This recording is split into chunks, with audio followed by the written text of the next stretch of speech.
Good morning students. इयत्ता 12वीची पूर्वपरीक्षा झाल्यानंतर तुमची घटक चाचणी होणार आहे. त्या ठिकाणी MCQ म्हणजे बहुपर्यायी प्रश्नांची प्रश्नपत्रिका बनवलेली आहे.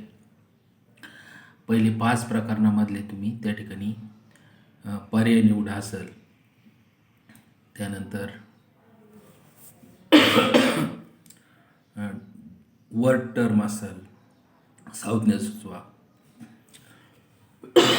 डू यू ॲग्री डिसॲग्री असेल आणि त्यानंतर क्लासिफाय द फॉलोइंग अकाउंट्स 40-41 पानावर आहे पाहते पुस्तकात. Classify the following accounts into personal account, real account, nominal account. याला आपण 10 मार्क ठेवलेले आहेत पहा. पर्याय निवडायला 5 मार्क आहेत. त्यानंतर ॲग्री डिसॲग्रीला 5 मार्क आहेत. वर्ड टर्मला 5 मार्क ठेवलेले संज्ञा सुचवा आणि classify the following accounts, personal account, real account, nominal account याखाली 10 मार्क ठेवलेले आहेत. अत्यंत सोपं आहे. प्रत्येकाने त्या ठिकाणी अभ्यास करायचा आहे. पहिले 5 प्रकरणाचा हे सांगितल्याप्रमाणे. आपण वर्गामध्ये फायनल अकाउंट शिकवत होतो पहा. त्याच्यातलं आपण प्रॅक्टिस प्रॉब्लेम पान नंबर 320 वरचं घ्यायचं आहे पहा. पान नंबर 320 वर प्रॅक्टिकल प्रॉब्लेम दिलेला आहे. तो आपल्याला सोडवायचा आहे. एका बॅचला आपण तो सोडवला आहे वर्गात, दुसऱ्या बॅचला राहिला होता, त्याच्यामुळे पुन्हा घेतोय हा. From the following trial balance of Sanjeev and sons prepare trading and profit and loss account for the year ending 31 March 19. आपण नेहमीप्रमाणे 3 अकाउंट ओपन करून घ्यायचे पहा. ट्रेडिंग अकाउंट, त्यानंतर प्रॉफिट अँड लॉस अकाउंट आणि बॅलन्स शीट. ॲडजस्टमेंटचे टिक मार्क करून घ्यायच्या आधी पहा. पहिली ॲडजस्टमेंट क्लोज स्टॉकची, दुसरी आहे वेजेस आणि सॅलरी. ट्रायल बॅलन्समध्ये कडून वेजेस आणि सॅलरी असेल तर त्यालासुद्धा टिक मार्क करायची आहे पहा. वेजेस आहे, त्यानंतर सॅलरीकडचे पानवर आहे पाहिजे सॅलरी. त्यानंतर डेप्रिशिएशन मोटर व्हॅन आणि फर्निचरवर आहे पहा. मोटर व्हॅन आणि फर्निचरला टिक मार्क करून घ्यायची आहे. मोटर व्हॅन, त्यानंतर फर्निचर, त्यानंतर डेटर्सवर ॲडजस्टमेंट आहे पहा. बॅड डेट्स आणि RTD, आणि नंतर इंटरेस्ट ऑन कॅपिटल. पण सोडवायला सुरुवात करूया. पान नंबर 320 काढायचं आहे सगळ्यांनी. 320 वरचा प्रॉब्लेमसुद्धा लिहून घ्यायचा आणि सोल्युशनचा फोटो पाठवतो तुम्हाला. सोल्युशनसुद्धा सोडवायचं आहे तुम्ही. एका बॅचला सोडवलं आहे, एका बॅचला राहिले पहा. Opening stock 22,000. ट्रेडिंग अकाउंटचे डेबिट बाजूला लिहायचं पहा. To opening stock 22,000. त्यानंतर परचेसेस 1,78,000. इनर कॉलमला घ्यायचं टू परचेसेस 1,78,000. सेल्स दिलेले 4,60,000. ट्रेडिंग अकाउंटचे क्रेडिट बाजूला घ्यायचं आहे. Bye cells 4,60,000.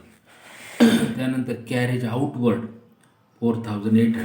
Carriage outward profit and loss account इथं सुरू होतं पहा. इथं तुम्ही सेपरेट नाव द्यायचं आहे. प्रॉफिट अँड लॉस अकाउंट, इथून पुढं प्रॉफिट अँड लॉस अकाउंट आहे. प्रॉफिट अँड लॉस अकाउंट तुम्ही पूर्ण नाव द्या. टू कॅरेज आउटवर्ड 4,800 घेतलं पहा. त्यानंतर प्लॅन्ट अँड मशिनरी 50,000. ॲसेट बाजूला घ्यायची. Balance sheet plant and machinery पहा. ॲसेट बाजूला लिहिलं 50,000. त्यानंतर debtors and creditors 44,000. Debtors asset आहे पहा.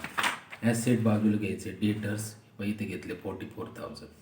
2 ओळी ते त्या ठिकाणी जागा सोडायची.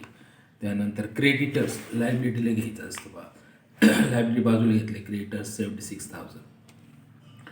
त्यानंतर रिटर्न्स, ही जे रिटर्नचे 2,000 हे सेल्समधून वजा करायचे लक्षात ठेवा, आणि हे 4,000 परचेसमधून वजा करायचे.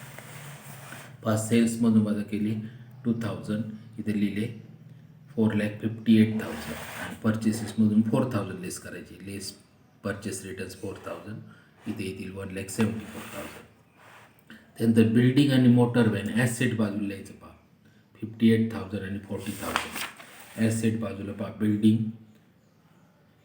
58,000, मोटर व्हॅन 40,000. त्यानंतर printing and stationery indirect expenses आहे, अप्रत्यक्ष खर्च. प्रॉफिट अँड लॉस अकाउंटच्या डेबिट बाजूला लिहायचं पहा. टू प्रिंटिंग अँड स्टेशनरी इथं लिहिले प्रॉफिट अँड लॉसच्या डेबिटला 3000. त्यानंतर वेजेस 28,000 ट्रेडिंग अकाउंटच्या डेबिट साईडला घ्यायचं पहा. टू वेजेस 28,000 इक्वल जागा सोडायची ॲडजस्टमेंट आहे म्हणून. त्यानंतर हा रिझर्व फॉर बॅड डेट्स 3200 हा इथं दोन प्रॉफिट अँड लॉसच्या डेबिटला 2-3 ओळी जागा सोडून लेस करायचा असतो पहा. इथं खाली लिहायचं लेस RDD ओल्ड म्हणतात त्याला. 3200 लेस करायची वरची टोटल आल्यानंतर तो वजा करायचा असतो. त्यानंतर कमिशन क्रेडिटला आहे पहा 2400 प्रॉफिट अँड लॉसच्या क्रेडिटला घ्यायचं बाय कमिशन 2400. त्यानंतर ऑफिस एक्सपेन्सेस 5400 प्रॉफिट अँड लॉसच्या डेबिटला तो ऑफिस एक्सपेन्सेस घेतले पहा 5400. त्यानंतर कॅरेज 9000 नुसता कॅरेज इनवर्ड शब्द आला तर ट्रेडिंगचे डेबिटला घ्यायचं असतं पहा टू कॅरेज 9000. त्यानंतर फर्निचर 20,000 ॲसेटला घ्यायचं पहा. फर्निचर ॲसेट बाजूला घ्यायचं 20,000. त्यानंतर प्रिमायसेस 81,000 ॲसेट बाजूलाच लिहायचं प्रिमायसेस लूज टूल्स पहा प्रिमायसेस 81,000 लूज टूल्स 20,400. त्यानंतर ड्रॉविंग्स 24,700 ड्रॉविंग लायबिलिटीला कॅपिटलमधून लेस करायचं असतं पहा लेस ड्रॉविंग्स 24,700. त्यानंतर बँक ओव्हरड्राफ्ट 22,000 लायबिलिटी बाजूला घ्यायचं असतं पहा बँक ओव्हरड्राफ्ट लायबिलिटी बाजूला घेतलं 22,000. त्यानंतर कॅश इन हँड 71,000 ॲसेट बाजूला घ्यायचं कॅश इन हँड 71,000. त्यानंतर डिव्हिडंड 3,300 प्रॉफिट अँड लॉस अकाउंटचे क्रेडिट बाजूला घ्यायचं बाय डिव्हिडंड 3,300. त्यानंतर कॅपिटल लायबिलिटी बाजूला घ्यायचं 1,40,000 कॅपिटल 1,40,000. त्यानंतर सॅलरीज 44,000 प्रॉफिट अँड लॉस अकाउंटचे डेबिट बाजूला घ्यायचं टू सॅलरीज 44,000 ॲडजस्टमेंट असल्यामुळे एक ओळ सोडली. त्यानंतर बिल्स रिसिवेबल ॲसेट आहे bills payable liability bills receivable asset बाजूला 5,600 बिल्स पेबल लायबिलिटी बाजूला घ्यायचं 8,400. त्यानंतर बॅड डेट्स 2,400 आपण या ओल्ड RDDच्या वर जागा सोडलेली इथं बॅड डेट्स वरती टू बॅड डेट्स ओल्ड 2,400 हे इथं वरती घेतले पहा to bad debts old 2,400 profit and लॉसच्या डेबिटला. त्यानंतर ॲडव्हर्टाइजमेंट फॉर 3 years 6,000 3 वर्षाचे आहेत म्हणजे किती वर्षात जास्त भरले त्यांनी हे 12 महिन्याचं म्हणजे 1 वर्षाचा हिशोब ठेवायचा असतो या अकाउंटला. म्हणजे 3 न्यायला भागायचं 3 2 6 1 वर्षाचे 2 वर्षाचे 4,000 वजा करायचे बा प्रॉफिट अँड लॉस अकाउंटचे डेबिट बाजूला ॲडव्हर्टाइजमेंट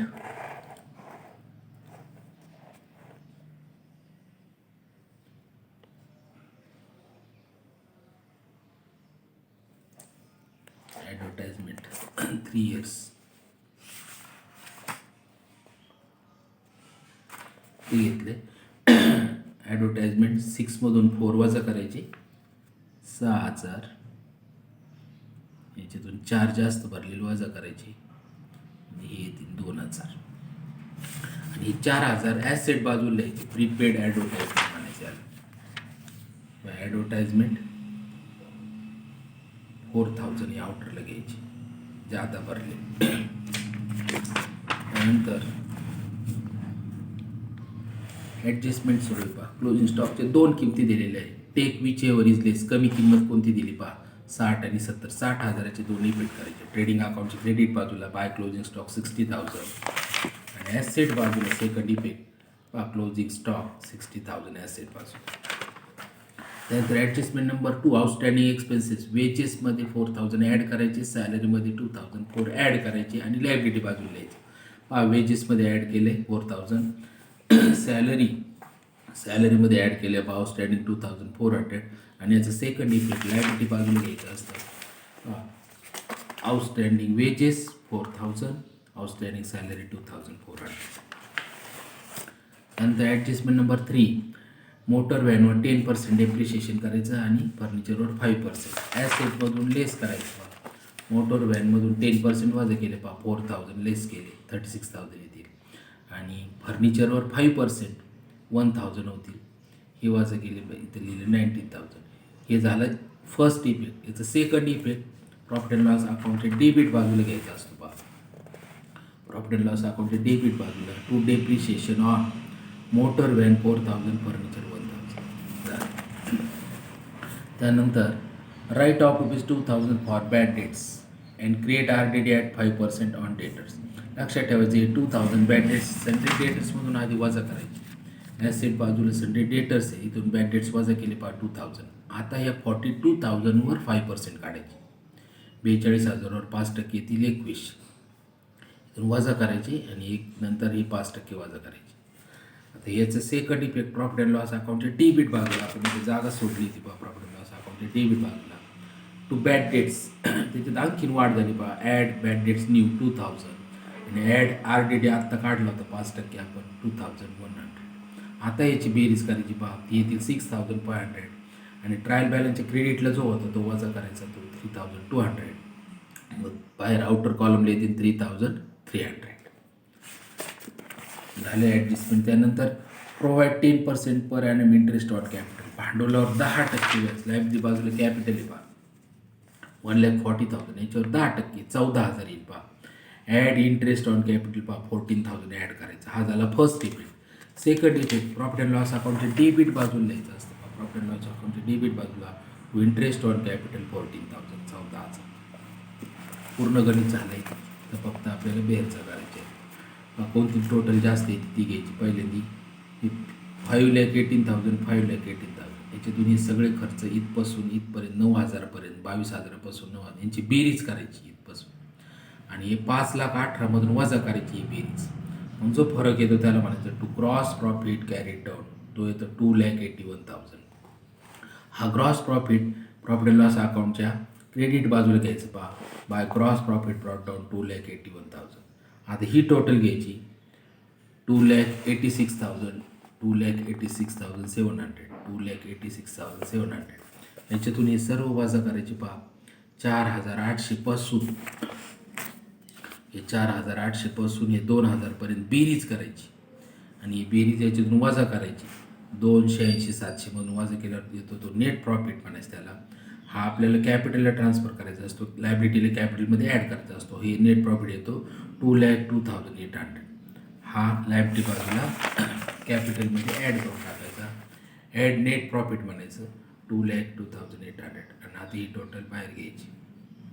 ही वजा केलेली आपण ड्रॉईंग इंटरेस्ट कॅपिटल ॲड केलेली आहे, नंतर हे वजा केलं. आता बॅलन्स शीट ॲटोमॅटिक टॅली होतं 4,44,900 4,44,900. 2-3 वेळा व्हिडिओ पाहायचा आहे, प्रॅक्टिस करायची, गणित लिहायचं आहे आणि उत्तरसुद्धा वहीत लिहून काढायचं आहे. एका बॅचला घेतलं होतं मी, एका बॅचला राहिलं होतं. पुढच्या तासाला आपण पुढचं घेऊ.